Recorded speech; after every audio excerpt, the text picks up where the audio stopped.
along Latema Road in Nairobi's downtown area. These technicians are putting final touches to what will be the new look Green Club.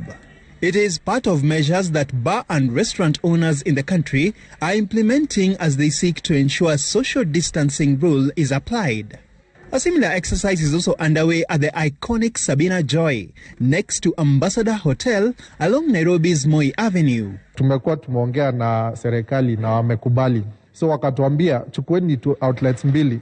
If it works, then we'll give you a phased approach to open your bars.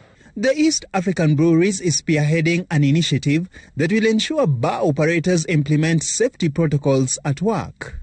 In the new look, bar operators have now installed these perspex screens between tables to minimize contact between customers. Also in the redesigned seating setup, customers will maintain a 1.5-meter distance as they enjoy their drinks. We ensure that before they enter, they have their mask on. They wash their hands.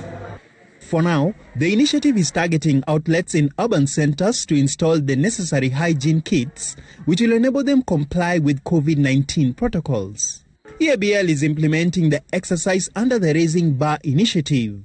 The brewers also partnered with Amref University to train managers, supervisors, and bar attendants. It has been long since we served.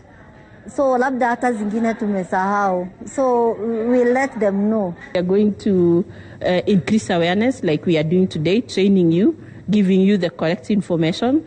Dennis Otieno, Citizen TV.